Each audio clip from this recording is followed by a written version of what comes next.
Hello and welcome to Generations in the News. Today I'll be reporting on the greatest generation. What have news headlines been saying about them?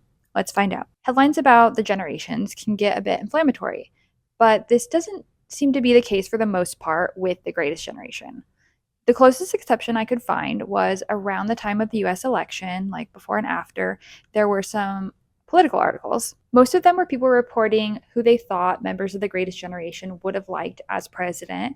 And there was one or two had a relative who they reported on who they did prefer. Primarily, these articles were against former president/president-elect Donald Trump. There were also some general articles alluding to the idea that politics were better under the greatest generation. Out of curiosity, I did try to find data on how members of the greatest generation who are still alive today did vote in the past election, but they don't conduct exit polls on people over 95 or centenarians. So unfortunately, I was not able to get that data. Now, outside of that, there were two basic themes, and this is the vast majority of articles on the greatest generation that I came across.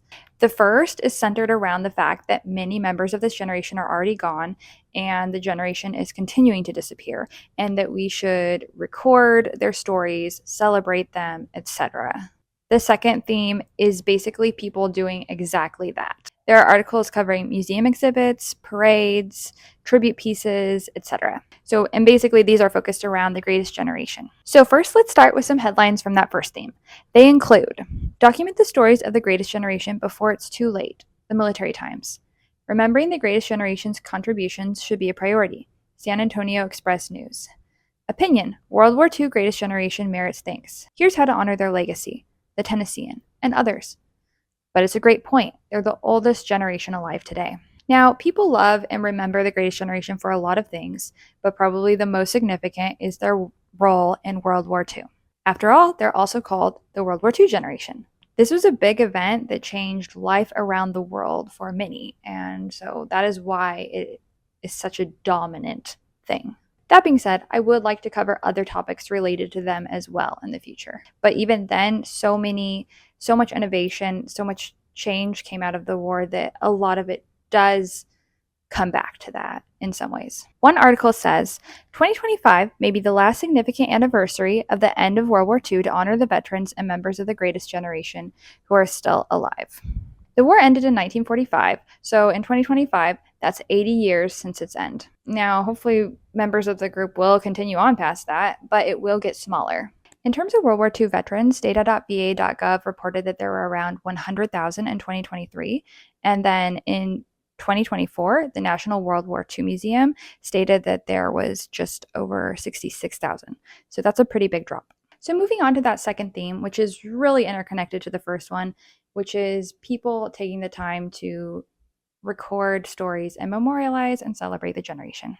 Related headlines include a Veterans Day nod to our greatest generation, guest commentary, D-Day exhibit at Upcountry History Museum honors greatest generation, a parade for the greatest generation, footsteps of the greatest generation, my father's World War II journey from Piermont Pier, the World War II Foundation's annual gala at the Embassy of France to honor heroes of the greatest generation, what Julia and Child and my parents got right, remembering the greatest generation on D-Day's milestone anniversary.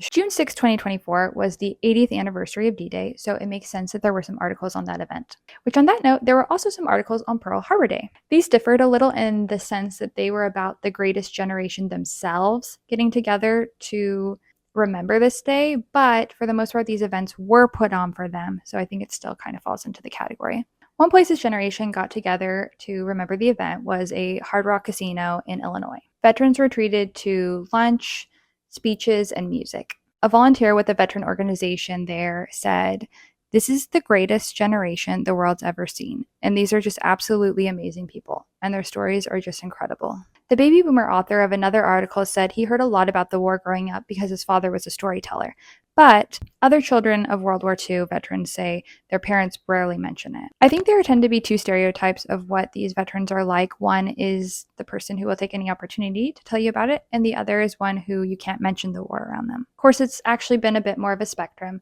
but that being said, there are many stories that haven't been told and probably some that never will be. But people are still trying to record what they can. The author of an article on the Military Times website, a 19-year-old college student in North Carolina, has been conducting interviews and working on mini documentaries to preserve history. More, I think the dentists rebelled more than physicians.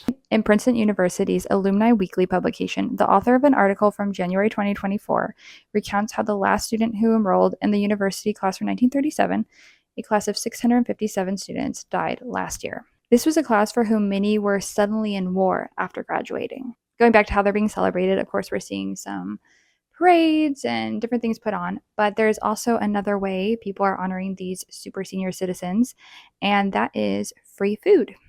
Earlier this year, in conjunction with their 105th anniversary, A&W announced that they will be giving free root beer floats for life for folks 100 and older.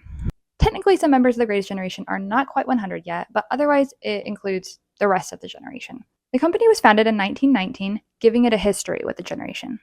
The VP of Marketing and Innovation at A&W says brands often overlook centenarians, and the company wouldn't have survived without the generation, which is ultimately true. I enjoyed the ad they used featuring a couple of World War II veterans and senior influencer Batty Winkle, who is technically not quite in the Greatest Generation. I mean, there is some variation in the years used, but she is not also a centenarian. But fun ad, and she is in her 90s.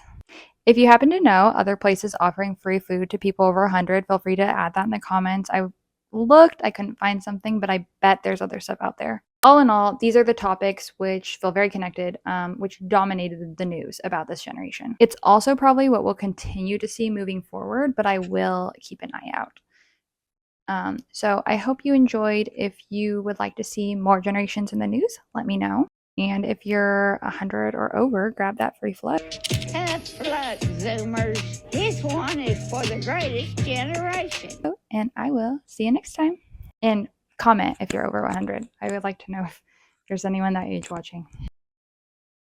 There are articles covering museum exhibit. Going back to the remembering and celebrating, of course, we are seeing the museum exhibit